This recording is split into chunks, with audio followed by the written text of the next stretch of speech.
Hello everyone, स्वागत है आपका आपके अपने चैनल परफेक्ट फार्मेसी पे। मैं हूं सुनीता कंवर एंड आज की वीडियो के अंदर हम लोग जो हमारा 7th सेमेस्टर का सब्जेक्ट है इंडस्ट्रियल फार्मेसी सेकेंड, इसकी जो सेकेंड यूनिट है उसको कंटिन्यू करेंगे। इससे पहले हम लोग एक वीडियो के अंदर ऑलरेडी डिस्कस कर चुके हैं कि टेक्नोलॉजी ट्रांसफ़र जो है वो सिंपली होता क्या है। उसके बाद में जो WHO गाइडलाइंस होती है टेक्नोलॉजी ट्रांसफ़र के लिए, उसके बाद में जो भी टर्मिनोलॉजीज़ होती हैं टेक्नोलॉजी ट्रांसफ़र से रिलेटेड, वो हम ऑलरेडी डिस्कस कर चुके हैं।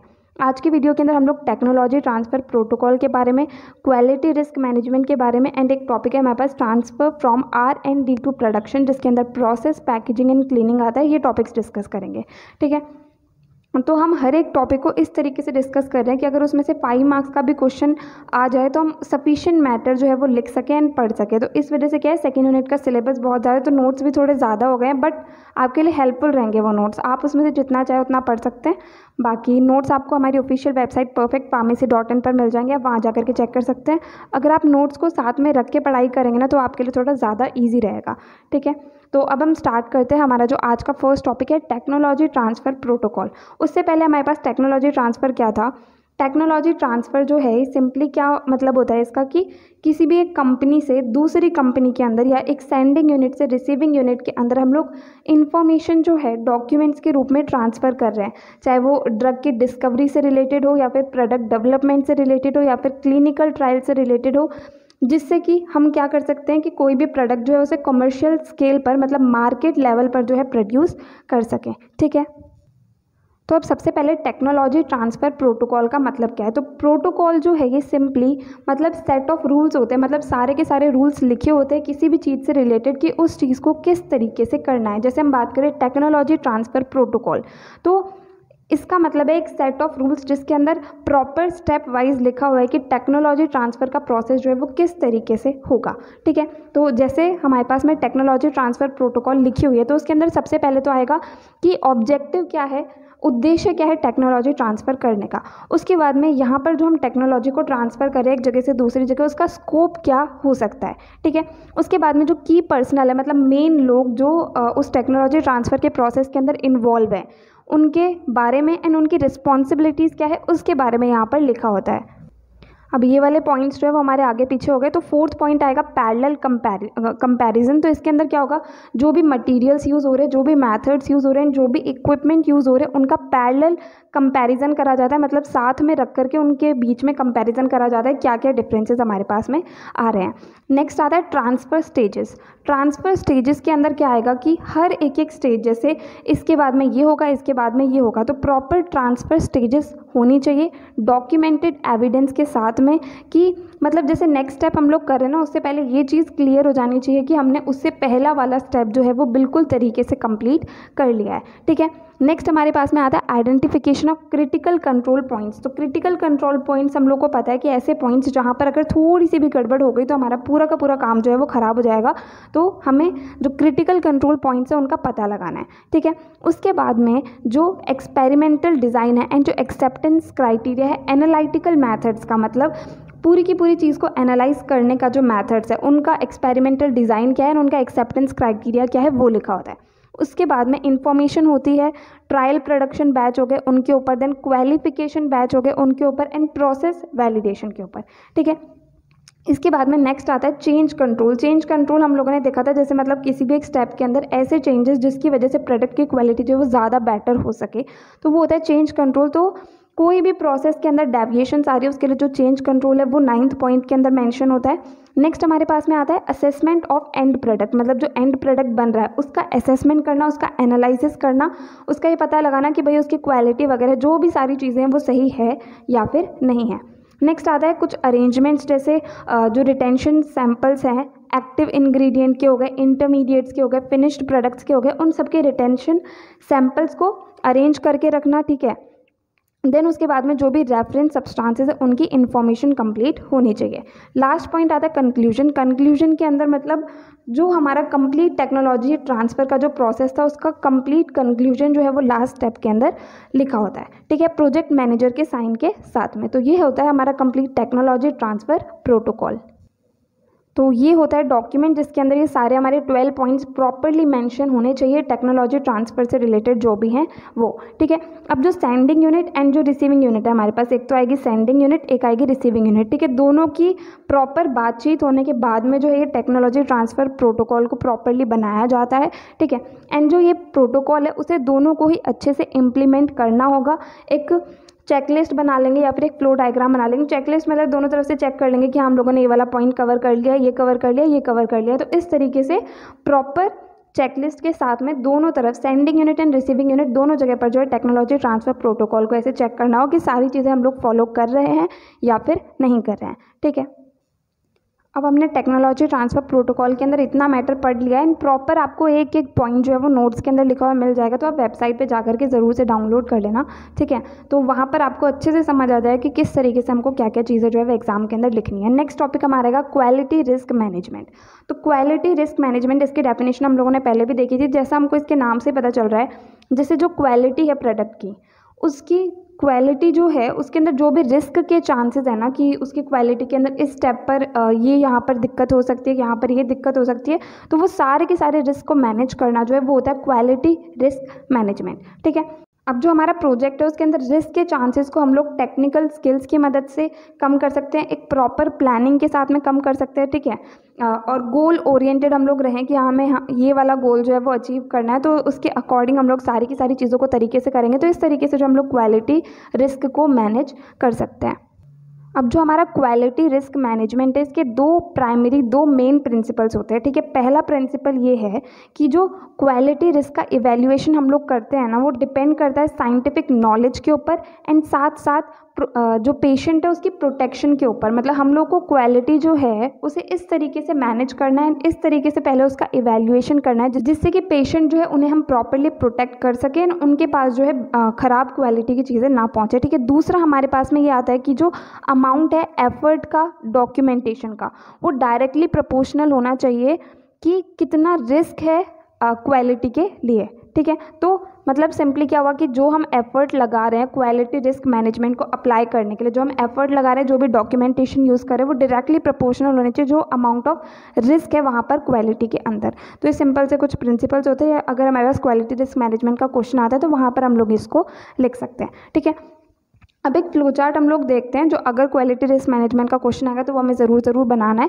तो इसके अंदर क्या है, हमारे पास सिस्टमैटिक प्रोसेस है क्वालिटी रिस्क मैनेजमेंट के लिए, मतलब किस तरीके से क्वालिटी रिस्क मैनेजमेंट का प्रोसेस होता है। तो ये जो हमारा फ्लो चार्ट है कंप्लीट ओवरव्यू है एक टिपिकल क्वालिटी रिस्क मैनेजमेंट का जो प्रोसेस होता है उसके लिए, ठीक है। सबसे पहले हम क्वालिटी रिस्क मैनेजमेंट का प्रोसेस जो है उसे स्टार्ट करेंगे, ठीक है। स्टार्ट किस तरीके से करेंगे, सबसे पहले जो रिस्क है ना उसे हम लोग एनालाइज करेंगे। एनालाइज किस तरीके से करेंगे, सबसे पहले हम रिस्क का आइडेंटिफिकेशन करेंगे कि एग्जैक्टली रिस्क है क्या, इनके स्टेप पर जो रिस्क है वो हो सकता है। देन रिस्क का हम लोग एनालिसिस करेंगे कि वो किस लेवल का रिस्क है, देन उसका हम इवैल्यूएशन करेंगे। अब जब हमें एग्जैक्टली पता चल गया कि हमारा रिस्क क्या है, कि हमें कहाँ पर कौन सी जगह पर दिक्कत आ रही है, उसके बाद में हम उसे कंट्रोल करने की कोशिश करेंगे। कंट्रोल हम किस तरीके से कर सकते हैं, या तो हम उसे रिड्यूस करेंगे, ठीक है। रिस्क को हम रिड्यूस करने की कोशिश करेंगे, तो अगर वो कम हो जाता है तो हमारे पास में जो डिसीजन मेकिंग लोग हैं उनके साथ हम लोग कम्युनिकेट करेंगे कि हम इस नतीजे पर पहुँचें, इस तरीके से हम लोग इस रिस्क को जो कहीं ना कहीं कंट्रोल कर सकते हैं, ठीक है। उससे वो बात करेंगे, या फिर आगे क्या होगा, रिस्क को हम लोग एक्सेप्ट कर लेंगे अगर वो ज़्यादा नुकसान नहीं कर रहा होगा प्रोडक्ट को, तो ठीक है। उसके बाद में हमारे पास में finally quality risk management process का आउटपुट या फिर रिजल्ट आ जाएगा, ठीक है। अब हमारे पास रिजल्ट आ गया, उसके बाद में हम रिस्क को रिव्यू करेंगे एंड वही हमारे पास में रिव्यू जो है वो कंप्लीट उसका हम लोग डॉक्यूमेंट के अंदर उसे कर देंगे, ठीक है। तो ये हमारे रिस्क मैनेजमेंट टूल्स है, ये हमारे सारे के सारे रिस्क मैनेजमेंट टूल्स है एंड इस तरीके से जो है फ्लो चार्ट यहाँ पर बनता है। ये हम लोग को वहाँ पर एग्जाम के अंदर ज़रूर बना के आना है। अब नेक्स्ट हमारी आती है कि QRM जो है क्वालिटी रिस्क मैनेजमेंट, उसकी एप्लीकेशन क्या होती है फार्मास्यूटिकल्स के अंदर या फार्मास्यूटिकल इंडस्ट्री के अंदर, ठीक है। सबसे फर्स्ट आता है ट्रेनिंग एंड एजुकेशन, मतलब जितने भी लोग वहाँ पर काम कर रहे हैं उस कंपनी के अंदर, उस इंडस्ट्री के अंदर, उन सबको प्रॉपर ट्रेनिंग देनी होगी क्वालिटी रिस्क मैनेजमेंट प्रिंसिपल्स के अंदर एंड उनकी एप्लीकेशंस किस तरीके से हमारे पास में होती है उसके ऊपर, ठीक है। तो प्रॉपर ट्रेनिंग एंड एजुकेशन ज़रूरी है। उसके बाद में सेकंड आता है रिस्पॉन्सिबिलिटीज़, मतलब जो भी कंप्लीट स्टाफ इन्वॉल्व है QRM एक्टिविटी के अंदर, तो उन्हें प्रॉपर उनकी क्या ड्यूटीज़ है उसकी सही से नॉलेज होनी चाहिए। देन क्वालिटी रिस्क मैनेजमेंट जो है ये प्रोडक्ट डेवलपमेंट के अंदर इसका रोल रहता है, ठीक है। वैलिडेशन एंड क्वालिफिकेशन के अंदर इसका रोल रहता है। देन कमर्शियल मैन्युफैक्चरिंग मतलब मार्केट लेवल के लिए जो मैन्युफैक्चरिंग होती है किसी भी चीज़ की, उसके अंदर भी QRM प्रिंसिपल्स जो है वो कहीं ना कहीं काम आते हैं। अब नेक्स्ट टॉपिक आता है transfer from R&D to production. मतलब जो टेक्नोलॉजी ट्रांसफ़र हो रही है वो रिसर्च एंड डेवलपमेंट से प्रोडक्शन के अंदर ट्रांसफ़र हो रही है, ठीक है। रिसर्च एंड डेवलपमेंट के अंदर जो भी स्टडी करी गई है वो कंप्लीट उसको डॉक्यूमेंट में कन्वर्ट करके उसे हम ट्रांसफ़र करें प्रोडक्शन, जहाँ पर मतलब फाइनल जो हमारा प्रोडक्ट है उसे हम बनाएंगे, ठीक है। तो ये वाला टॉपिक है हमारे। इसके अंदर हम लोग को मेन चीज़ें ये देखनी है कि जब हम R&D से प्रोडक्शन के अंदर ट्रांसफ़र करते हैं तो उसके अंदर प्रोसेस जो है उससे रिलेटेड क्या क्या डिटेल्स हम लोग को भेजनी होती है, पैकेजिंग से रिलेटेड क्या डिटेल्स भेजनी होती है, एंड क्लीनिंग से रिलेटेड क्या डिटेल भेजनी होती है, वो हम लोग को इस टॉपिक के अंदर पढ़ना है, ठीक है। तो जब R&D से प्रोडक्शन के अंदर ट्रांसफ़र करते हैं तो हमारे पास में एक डॉक्यूमेंट होता है टेक्नोलॉजी ट्रांसफ़र डोसियर, जिसे कि TTD कहते हैं, ठीक है।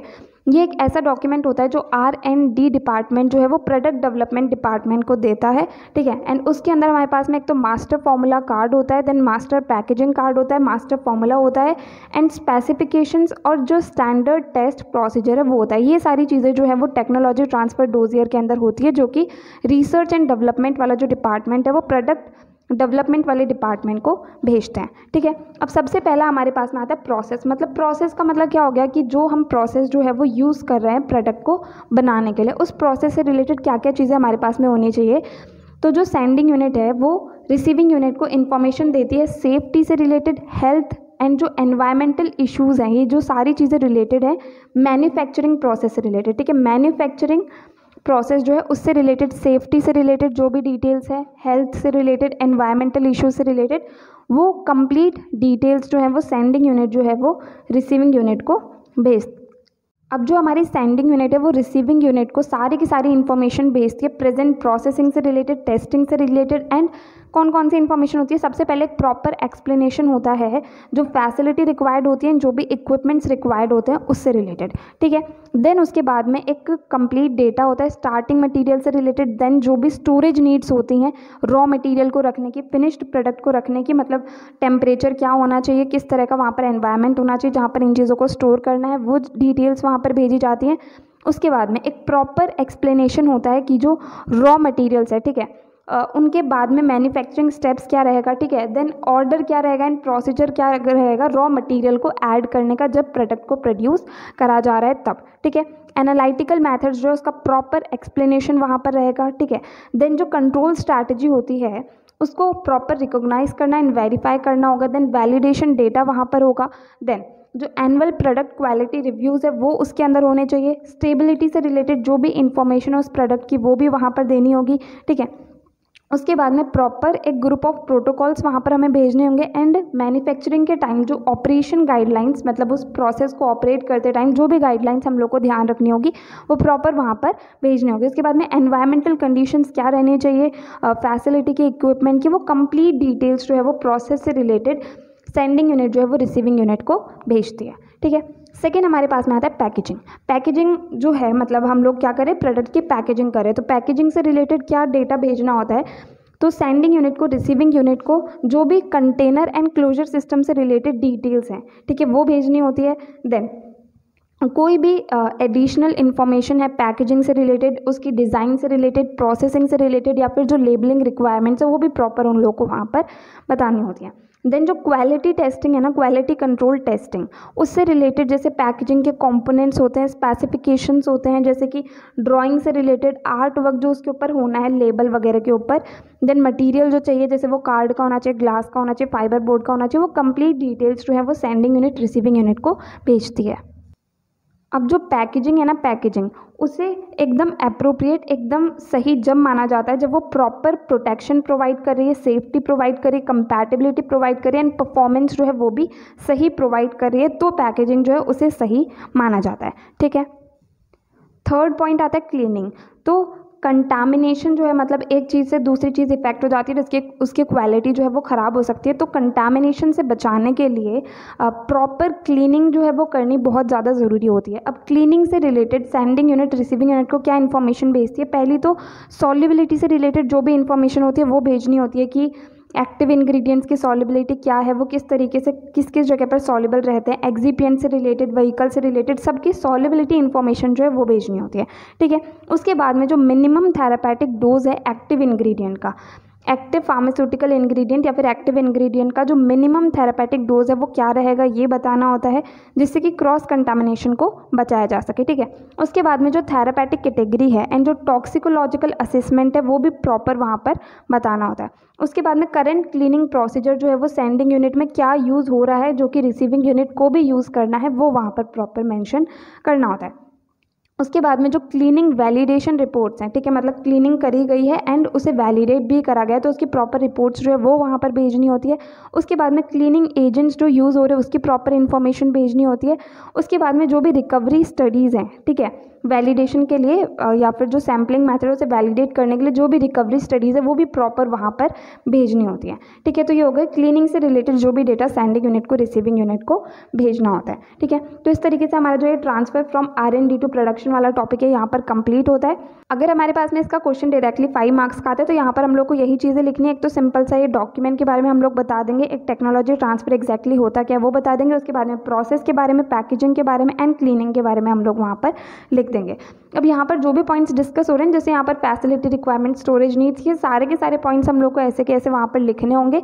बाकी नोट्स के अंदर आपको हर एक पॉइंट क्लियरली लिखा हुआ मिल जाएगा, वहाँ जा करके उसे देख सकते हैं, ठीक है। तो ये हर पॉइंट जो है हम लोग को ऐसे के ऐसे ही लिखने होंगे, जितने ज़्यादा से ज़्यादा पॉइंट हम लोग को याद रहता है वो हमारे लिए अच्छा रहेगा, तो वो हम आराम से वहाँ पर लिख करके आ सकते हैं, ठीक है। तो यहाँ पर हमें आज जो टॉपिक डिस्कस करना था वो कंप्लीट होता है। अगर आपको इस वीडियो के अंदर कहीं भी कोई भी डाउट आए तो आप कमेंट सेक्शन में पूछ सकते हैं। अगर नेक्स्ट वीडियो आप किसी पर्टिकुलर टॉपिक पे चाहते हैं वो भी आप कमेंट सेक्शन में बता सकते हैं। एंड अगर आपको वीडियो हेल्पफुल लगी तो प्लीज़ आप इस वीडियो को लाइक करना, अपने फ्रेंड्स के साथ भी शेयर करना और चैनल को सब्सक्राइब करना। थैंक यू सो मच इस वीडियो को एंड तक देखने के लिए एंड चैनल को सपोर्ट करने के लिए।